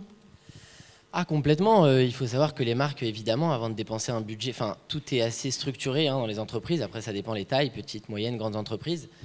Plus on monte, plus c'est structuré. Il y a des budgets qui sont dédiés. Et c'est vrai que les marques testent. Elles testent beaucoup. Ça prend du temps. C'est nouveau. C'est encore nouveau. Entre 2 et 4 ans, vous me disiez, pour être à maturité sur le processus. Complètement. En fonction du budget, ça passe par, si on se met à la place des directeurs marketing ou même en dessous, de se dire... Il faut convaincre en interne, il faut essayer d'éduquer et de montrer que ces influenceurs-là peuvent être pertinents pour la marque et ça prend du temps. Ça prend du temps, il faut trouver le bon partenaire, c'est pas évident. Moi, j'ai beaucoup de clients ou de potentiels clients au téléphone qui se renseignent, qui ne veulent pas tomber sur n'importe quel partenaire, surtout pas, et avec ce qu'on vient d'entendre, sur n'importe quel type d'influenceur. C'est quand même une décision importante. C'est des ambassadeurs de marque qui vont représenter ta marque, même pendant un moment donné, même 15 secondes sur le temps d'une story. Et ça, il faut du testing et ça prend du temps. Ouais. Donc, marché encore inégal, en dépit de son essor. Côté plateforme et réseau, quoi de neuf, Claudia ? Alors, il va falloir être hyper attentif aux nouveautés sur 2022. On le voit là sur la fin 2021, les plateformes évoluent, les usages également. On a vu TikTok exploser sur ces 2 dernières années. TikTok sera le levier dominant, la plateforme dominante sur 2022. Bon, aujourd'hui, en France, on reste quand même le plus gros consommateur, c'est Facebook, hein, la plateforme la plus utilisée, même si le taux d'engagement tend à se réduire. C'est vite suivi par YouTube et WhatsApp. On l'oublie souvent, mais WhatsApp, ça reste plus de 2 milliards d'utilisateurs. Et c'est aujourd'hui devenu le réseau de proximité avec la famille, les amis, mais maintenant dans le monde professionnel depuis le Covid. Et Instagram qui reste quand même la plateforme préférée des annonceurs de par la proximité avec l'audience, la possibilité d'avoir des stories et de passer tout de suite à l'acte d'achat et de créer ce lien important avec la communauté. Mais aujourd'hui, gros sujet sur Twitch et TikTok qui sont les 2 plateformes qui voilà, sur cette fin 2021, font la différence. Aujourd'hui, Twitch s'ouvre à de nouveaux usages, de nouvelles personnalités. On n'est plus fermé au monde du gaming, ça c'est hyper important d'en avoir conscience. Pour vous donner un exemple, à l'agence, nous on accompagne beaucoup de marques de cosmétiques. Les 5 derniers briefs que j'ai eus, c'est de la cosmétique pour du Twitch. Donc sur Twitch, on fait des lives, on cherche un contenu de qualité, on reste longtemps, on regarde son live, on a un taux d'engagement qui est hyper important et on s'ouvre à des nouveaux utilisateurs, à des nouvelles personnalités et à des nouvelles marques. Et enfin TikTok, qui en 2022 va continuer de grandir. Faut être aussi attentif aux codes et aux usages. Comme le disait justement les filles tout à l'heure, on ne communique pas de la même manière sur Instagram et sur TikTok. Donc il faut accompagner les marques sur la manière de communiquer, sur le contenu qui est totalement différent. Et voilà, TikTok, ça a été l'essor depuis le Covid et ça va continuer d'exploser en 2022. Donc voilà, je pense que les annonceurs vont vraiment se passer la vitesse supérieure sur TikTok. Ruben, sur les grandes tendances observées sur la toile, je crois que vous aviez envie de rebondir naturellement avant de savoir qu'on avait dédié une séquence là-dessus, à l'influence responsable et engagée. Oui, alors avant juste l'influence responsable et engagée, je rejoins complètement Claudia sur les nouveaux formats. Moi, si je peux me permettre déjà d'appuyer sur Twitch, qui est vraiment qui arrive très très fort. On a fait un test avec Trade Republic et Mathias Bachino, je ne sais pas s'il est dans la salle, mais qui a super bien fonctionné parce que le live fonctionne, l'interaction en direct fonctionne, ça c'est la première chose. Et je vais rajouter LinkedIn, qui n'était pas présent dans notre spectre d'action, nous en tant qu'agence. Là aujourd'hui on met en place des réelles campagnes sur LinkedIn, notamment avec Célio, on a fait une super belle campagne, et Chloé Ortiz qui devait être parmi nous. Et les résultats sont impressionnants. Alors Célio, je le rappelle, en fait, vous aviez fait un appel aux leaders, de mémoire, parce qu'un appel au business, au monde de l'entreprise, de poser en caleçon, c'est ça C'est exactement ça, j'ai moi-même posé en caleçon. Pour, le côté visio, ça veut dire le haut très habillé, le bas pas du tout. C'est exactement ça, c'est la campagne semi-présentable. Donc l'idée, c'était vraiment d'aller essayer de montrer qu'on pouvait s'amuser pendant le confinement et jouer là-dessus. Et les chiffres ont été vraiment spectaculaires sur LinkedIn avec des datas très très intéressantes pour la marque, quoi. Et juste pour appuyer sur Twitch, pour donner un chiffre et qu'on se rende compte de l'évolution incroyable, donc c'est 6,3 milliards d'utilisateurs Twitch et plus de 97% de 2020 à 2021 d'utilisateurs sur la plateforme. Donc c'est vraiment une plateforme qui est en train d'exploser et à suivre de très près. Avec une généralisation de la ligne éditoriale qui change beaucoup la donne justement sur son usage, même si le gaming est très à la mode, on va au-delà de ça aujourd'hui. Alors les tendances sociétales quand même, on va y arriver. Donc je sais que Ruben, je vous ai demandé tous les deux de me choisir des tendances importantes qui avaient évolué sur la toile. Vous avez eu envie de parler de l'influence responsable et engagée. Oui, alors c'est vrai que pareil, 2021 a été marqué par des événements qui ont été catastrophiques, on peut le dire, qu'on fait le tour du monde. Et c'est vrai que nous qui sommes avant tout agents d'influenceurs, avant d'être une agence, on a été sollicités par des influenceurs qui se posaient la question, et on l'a vu, à un moment donné, il fallait prendre une décision. C'était tout nouveau. Jusque-là, l'influenceur s'occupait de sa création de contenu et de sa collaboration avec les marques. À partir de ce moment-là, tout se passait bien. Quand ils se sont aperçus qu'il fallait faire un choix s'engager ou pas s'engager, s'exposer ou pas s'exposer, donner son avis en public, parce qu'on parle quand même de millions de personnes pour certains qui allaient suivre et regarder ses stories, regarder l'avis de l'influenceur, son opinion. Et ça a été une vraie réflexion sur laquelle on a pris le temps de recevoir chaque influenceur et de leur donner nos avis. On a ouvert un département chez Follow où l'idée c'était d'accompagner les marques, les influenceurs dans ce chemin-là et de se poser la question, de se dire quelles sont tes convictions, quelles sont tes craintes et est-ce que tu as envie de rendre ça public, parce que c'est quand même une décision importante pour l'influenceur, il n'en est pas obligé du tout. Et ça a été une question qu'on s'est posée pendant de longs mois. Certains influenceurs ont décidé de prendre le sujet à bras-le-corps et de donner ses avis en public, son soutien sur des causes ou même des associations par exemple. On sait que c'est très engageant parce qu'on sait que, enfin j'ai plus l'exemple en tête, mais je crois que c'est Lena Situation qui a perdu plusieurs milliers d'abonnés sur le Black Lives Matter. Enfin, on sait qu'à chaque fois qu'il y a une prise de position, ça joue effectivement de manière directe sur la communauté, donc c'est un vrai sujet pour eux. Complètement, c'est un risque colossal. On va forcément se retrouver avec son million d'abonnés qui va diviser, qui va être d'accord ou pas avec vous. D'accord. C'est un vrai sujet. Claudia, aviez-vous identifié d'autres tendances effectivement aussi très fortes? Alors, l'une rejoint d'ailleurs, je crois, le sujet LinkedIn dont Ruben vient de parler. Oui, tout à fait. En fait, on s'est rendu compte aussi que l'influence, c'est pas uniquement des influenceuses mode, lifestyle, etc. Et qu'il y a aussi maintenant beaucoup d'entrepreneurs, des professionnels de la santé, des professionnels du bâtiment, des professionnels qui ont une communauté très engagée puisqu'ils sont experts sur leur sujet. Et nous, on a vachement travaillé dessus puisque durant le confinement, on a accompagné des marques, on travaille beaucoup sur de la parapharmacie, et notamment donc des marques de cosmétiques qui touchent aussi au médical. Et on a travaillé avec des pharmaciens, des infirmières, des professionnels de la santé. Alors c'est il y a des restrictions particulières, hein, bien entendu, quand on collabore sur des sujets qui touchent à la santé. Un médecin ne peut pas faire de publicité. Voilà, comme il faut faire très attention à ça. Mais par contre, je pense que c'est une tendance aussi qui se dégage, c'est qu'aujourd'hui, l'influence, ça touche une multitude de personnalités, et tant mieux, des experts sur un sujet qui peuvent prendre la parole et aller sur des sujets auxquels on n'allait pas forcément, justement, quand aujourd'hui on peut parler de sujets un peu plus spécifiques comme de l'eczéma, le cancer du sein avec Octobre Rose, etc., où on s'ouvre à des personnalités expertes, où on peut imaginer des tables rondes, des podcasts, etc., donc aussi diversifier le contenu. Ce qui est assez dingue, je rajoute une petite anecdote. Moi, récemment, j'ai mis mon père sur TikTok. Ouais, c'est assez dingue parce qu'on pensait que c'est un contenu. Il a la soixantaine. Et en fait, on pensait que c'était un contenu exclusivement pour les jeunes. Et il s'avère que pas du tout. Comme le dit Claudia, on va retrouver une multitude de contenus qui est destiné aux professionnels. Il avait des questions d'ordre vraiment de travaux à la maison, de petites constructions. Et en fait, sur TikTok, on retrouve tout. C'est le nouveau Google, en fait. Et il y a des influenceurs qui s'expriment à propos de tout. Mais qu'on appelle influenceur, mais à la base, cette personne est menuisier, plombier, etc., expert dans son domaine.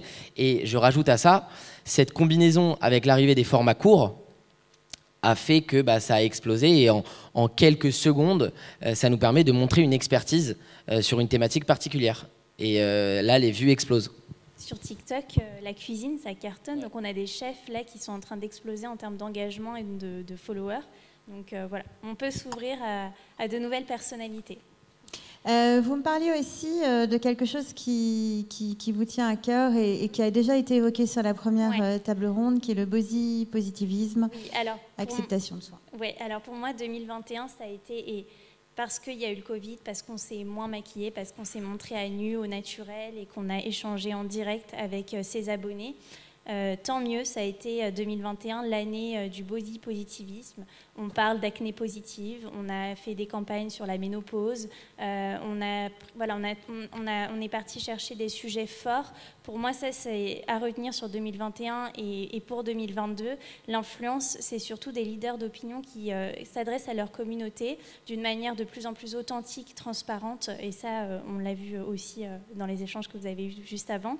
Et donc, c'est important de passer des messages messages forts et de, oui, passer un message pour la campagne en question, pour valoriser une marque et son produit, mais s'engager sur des questions de société qui touchent aux jeunes, mais au public globalement. Voilà, typiquement, la ménopause, on n'en parlait pas tant que ça.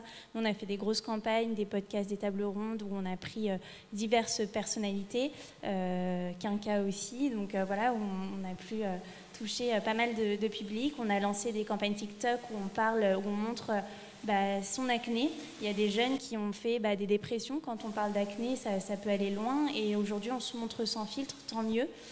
Et les taux d'engagement sont encore plus forts puisqu'on est vrai, on se montre tel qu'on est et on soutient des messages forts. Et ça, je pense que c'est vraiment très important aujourd'hui pour les entreprises, pour les marques, de soutenir des causes via les influenceurs et les ambassadeurs qui les représentent.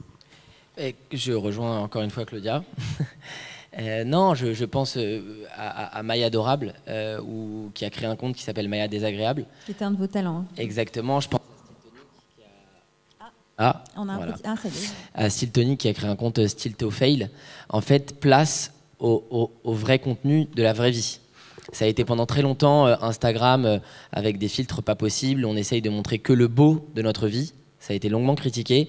Et c'est vrai que je pense que 2021 a quand même permis, et ça marche, parce que ce n'est pas des contenus justement qu'on ne regarde pas. Au contraire, c'est les contenus qui nous intéressent le plus, de se montrer comme on est vraiment, sans filtre. Et ça a été, oui, je pense 2021, ça a été marqué par ça. Alors, côté marque, quelles sont les tendances? Comment les marques ont évolué dans la construction de leur stratégie? Ruben, on a parlé de choses qui ont déjà été aussi évoquées ce matin, notamment de la fin de l'influence one-shot. Oui, alors je vais pas. L'idée, c'est pas de répéter ce qui a été dit ce matin, mais c'est vrai qu'on a constaté une énorme évolution et c'est très bien, mais c'est pas encore, comme vous l'avez dit, on n'est pas encore à l'âge de raison. C'est fini l'influence one-shot. Avant, on pouvait poster une photo sur Instagram et il y avait des répercussions immédiates. Il y avait un ROI qui était là et les marques étaient très contentes et reproduisaient une autre photo avec un sweat, avec pareil pour les stories. Mais il s'avère que le nombre d'acteurs a énormément évolué sur la plateforme, le nombre de marques aussi, le nombre d'influenceurs, et donc du coup ça ne fonctionne plus, mais c'est logique. Rien de grave. L'idée, c'est justement de construire quelque chose, de co-construire quelque chose avec l'influenceur. On l'a vu avec les collaborations, les collections capsules, ces 2 dernières années, on va dire. Là, l'idée, c'est vraiment d'essayer de raconter une histoire avec l'influenceur, d'absolument l'incorporer dans la stratégie influence. De ne pas arriver, vous savez, moi, j'ai des clients qui m'appellent en disant « c'est bon, on a construit le plan marketing est fait, le plan de com est fait, il nous faut un tel ». Et en fait, l'influenceur subit. Et du coup, ça pose problème. Alors, je ne dis pas que ça ne marche pas, mais ça ne durera pas. Et l'influenceur a du mal à ne pas être à l'origine du projet et de ne pas se sentir important et au centre de cette communication sur une influence où on va raconter une histoire sur un moment donné et faire un storytelling autour de ça. Ça rejoint la tendance de l'adfluence dont vous me parliez aussi, c'est qu'effectivement, donc remettre déjà plus de collaboration sur le long terme, plus de complicité, moins de pack-shots publicitaires et des dispositifs de plus en plus élaborés dans les stratégies. Exactement. Aujourd'hui, l'important, c'est de cibler les bons ambassadeurs de la marque qui vont totalement partager les valeurs et véhiculer le bon message en termes de positionnement. Voilà, quand on a ces ambassadeurs, aller plus loin avec eux. Donc, ça peut être des collections capsules, effectivement. Ça peut être même un contrat qui va plus loin que le scope du digital. Donc, des ambassadeurs, un vrai visage pour la marque en print, en télé, et sur le mix média global des marques.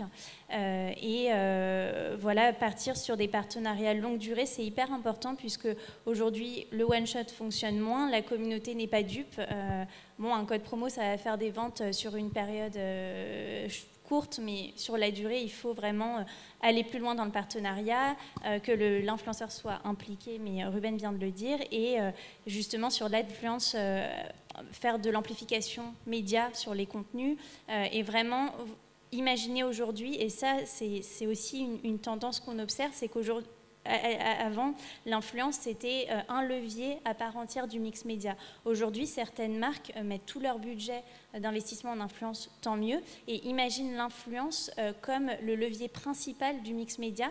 Et donc, avec ces ambassadeurs de marque, on va aller par la suite sur la télé, sur du print, sur de l'amplification sociale ad sur les réseaux. Et vraiment, l'influence est au cœur de la stratégie digitale des marques. Voilà, donc des vraies stratégies intégrées de plus en plus élaborées. On va passer au format top et au format flop. C'est ma séquence préférée. Donc Ruben, quels sont pour vous les formats top de cette année? Alors pour moi, le format top de cette année, c'est le Reels, que je pense tout le monde connaît. Hein. C'est format court. Instagram l'a mis en place. On a fait pas mal de collaborations avec Instagram là-dessus. On a d'ailleurs fait récemment, je ne sais pas si vous avez vu passer, le Instagram Campus, dédié aux créateurs de contenu, mais également aux marques. Ça a été un franc succès, ça a été sur 5 jours. Et c'est vrai qu'on a donné beaucoup d'importance aux Reels, au format très très court, des fois moins de 8 secondes. Ça marche très très bien. C'est parti d'un constat très simple. On est tellement sollicité, le cerveau humain est tellement sollicité par de la publicité partout, quand on sort dehors, quand on va dans le métro, quand on est devant la télé, quand on est sur son téléphone. Si on n'arrive pas à capter l'attention en moins de 10 secondes, ça ne fonctionne pas. Donc format court, dynamique, voilà, ça marche très très bien. Je pense que c'est le format top de cette année. Je ne sais pas ce que tu en penses. Je suis totalement d'accord avec toi. Et l'importance des agences comme les nôtres, c'est justement d'accompagner les annonceurs parce que finalement, en format court, c'est compliqué de faire passer le message en 8 secondes. On reste attentif 8 secondes en moyenne. Donc là, l'important, ça va être d'accompagner les marques sur comment faire passer le bon message en adéquation avec la ligne éditoriale de l'influenceur et sa manière de communiquer et le contenu de la plateforme, notamment Reels ou TikTok, en faisant passer le message en quelques secondes. C'est pas si facile que ça. Et là, il y a besoin d'un accompagnement en prod et en diffusion. Exactement. Et c'est là où la création de contenu, donc la production de contenu prend tout son sens. C'est une de nos troisièmes expertises. Il faut absolument créer le bon contenu parce que, comme l'a dit Claudia, faire passer un message en quelques secondes n'est pas forcément facile. Et le live, personne m'en parle alors. Si, le live ça marche très très bien. C'est un petit peu moins une surprise. En fait, pour moi, après c'est ma vision, c'est la continuité de la story. Vous savez, la story, c'était se dire on va montrer sa vie presque en temps réel. Et dès qu'il se passe quelque chose, on va le mettre en story. Là, c'est un peu ça, sauf que c'est réellement du live avec des internautes qui arrivent au compte-gouttes. Et en fait, on se rend compte du nombre en live. Et c'est assez dingue quand on scrolle aujourd'hui, que ce soit sur Instagram ou sur TikTok, on va voir énormément de live, énormément de gens qui conversent même entre eux. Instagram a même créé cette année le live à 4. Donc oui, le live fonctionne très bien, c'est de l'interaction en direct et les gens adorent ça. Ouais. Oui, tout à fait, c'est l'interaction qui prime, donc c'est ce qui fonctionne. Et notamment sur Twitch, le live marche très bien puisque les internautes peuvent, les viewers, participer complètement au live sur un jeu, sur interagir avec l'influenceur et même aller plus loin et y participer. Donc voilà, ça marche très bien dans ce sens-là. Et c'est pas forcément facile à comprendre. Alors je sais pas si tout le monde est à l'aise avec Twitch, mais pour essayer de se rendre compte, alors je parle beaucoup de mes parents, mais ma mère un jour m'a vu sur Twitch en train de regarder un joueur jouer. Donc c'est assez dingue, mais c'est vrai que les gens restent devant leur ordinateur ou leur téléphone en train de regarder un joueur qui est en train de jouer. Donc c'est pas nous qui jouons, on le regarde jouer. Et les gens sont comme des dingues, ça se repartage sur Instagram, ça fait des vues de dingue. Et oui, c'est la nouvelle génération et ça performe très très très bien. Il y a deux choses qu'avait évoqué Claudia. Donc il y en a une qui a été évoquée sur la première table ronde, donc c'est l'essor des événements. Donc, et il y en a une autre qui est intéressante parce qu'elle n'a pas été évoquée autrement et elle ne le sera pas. Vous me parliez de la diminution des hashtags, qui était quand même... Alors en fait c'est ça, c'est qu'il y a quelques années on mettait des hashtags de l'influence partout, en veux-tu, en voilà, voilà, c'était le hashtag et puis finalement il n'avait plus de sens puisqu'on envoyait... Plus de hashtags.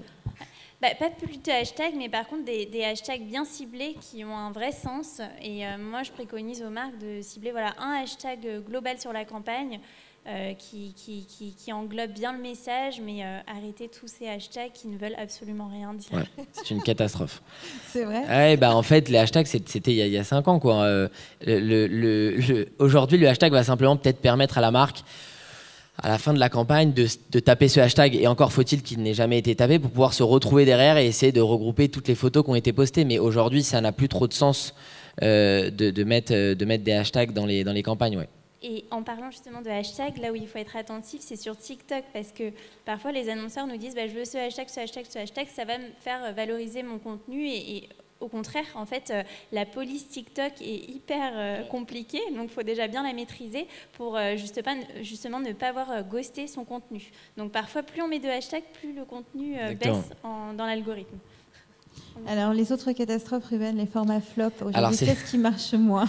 C'est pas une catastrophe, mais je pense que tout le monde a été à un moment donné de sa vie sur Clubhouse, ici dans la salle, je pense. Pendant 10 jours. Et je pense que plus personne n'y est jamais retourné. Ça a été assez fou. On y a tous cru pourtant. Hein. Ouais, on y a cru, moi le premier. Ça a été un format, en tout cas pendant le confinement, mais même après... hyper intéressant où y avait des rooms quasiment tous les soirs sur des sujets qui intéressent. Et alors je ne sais pas le pourquoi du comment, mais du jour au lendemain on s'est retrouvé on devait animer une room avec Thomas Kasky, c'est lui qui m'aide sur toute cette partie là, et il y avait 4 personnes dans notre room alors que normalement on était à 900 personnes. Et ça s'est passé en 3 jours, hein. Ouais, du jour au lendemain, et on n'a toujours pas, si quelqu'un d'ailleurs a la raison, on n'a toujours pas la raison. Après, bon, on peut l'expliquer, on peut avoir son avis là-dessus, mais c'est vrai que ça a été un format surprenant, puisque ça a été le top et le flop en moins d'une semaine. D'autres expériences, d'autres choses qui sont en perte de vitesse. Vous me parliez un peu des jeux concours. Alors oui, les jeux concours, après, je pense qu'on va trouver la manière soit sur le lot, soit sur l'influenceur, soit, l'histoire. Mais c'est vrai qu'on a vu beaucoup de jeux concours cette année. Et forcément, plus il y en a, moins ça fonctionne. Je me souviens de l'année dernière, avec une marque, on avait fait gagner plus de 450 000 followers à un annonceur en moins de 48 heures. Et on parle de vraies personnes, hein. On ne parle pas de faux utilisateurs, puisque derrière on a réussi à le traquer, etc. Et on se rend compte quand même que on sollicite de plus en plus les créateurs de contenu à faire des jeux concours, et il y a une petite perdition sur les stats derrière. Ça performe de moins en moins bien, si je puis dire ça comme ça, ouais. Alors ma grande question que je pose à tout le monde ce matin, quels conseils vous donneriez aux marques pour optimiser leur stratégie d'influence ? Du coup, le conseil, c'est déjà savoir quel est le bon message que vous souhaitez passer, avoir justement un message fort, authentique, et aller loin être cohérent dans le message et pas se diversifier, partir sur des ambassadeurs de marque sur le long terme. Il me semble, que je disais, et ça c'est hyper important, pour 2022, faire attention à tout ce qui est RSE, c'est hyper important, la composition des produits, les engagements concrets forts des marques. Les influenceurs sont de plus en plus engagés là-dessus, et tant mieux, les communautés également. Donc, les questions sociétales, il faut y être attentif, voir quelles sont les évolutions du marché, quelles sont les attentes de vos consommateurs, rester toujours en relation constante avec vos consommateurs, savoir ce qu'ils veulent pour répondre au mieux à leurs besoins avec un message vraiment ciblé et fort qui portera les valeurs de la marque. C'est très clair. Après, si je peux rajouter, évidemment, commencer par trouver le bon partenaire, le partenaire sérieux qui pourra vous accompagner sur le long terme. Essayez de réellement considérer l'influence, les influenceurs. C'est pas des personnes qu'on va appeler au dernier moment en disant c'est parfait, ça va booster toute la campagne qu'on a co-construite. Donc ne construisez pas votre campagne ou votre plan de com dans votre coin pour après derrière ajouter ce petit brick influence. Ça arrive vraiment en amont, n'hésitez pas. Nous, ça nous arrive de faire maintes et maintes calls en amont juste pour introduire des influenceurs, pour essayer de donner des conseils sur le type de campagne qu'on va pouvoir mettre en place. On parle vraiment quelque chose de conséquent. Aujourd'hui, l'influence, ça peut avoir des répercussions énormes, aussi bien en images que aussi sur le plan héroïste.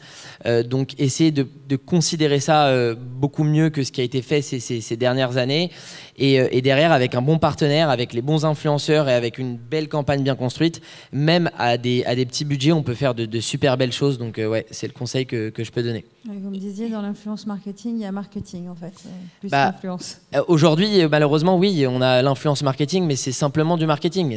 On subit ce que la boîte a construit. Et en fait, non, il faut laisser de la place à l'influence et vous allez voir que les résultats seront là si on laisse l'influenceur au centre du projet, quoi. Alors, ça sera le mot de la fin. Je vous remercie infiniment tous les deux pour cet échange. Merci à tous. Et on enchaîne sur une petite pause pour vous laisser un peu de force pour la suite sur les cas et les stratégies de contenu. À tout à l'heure.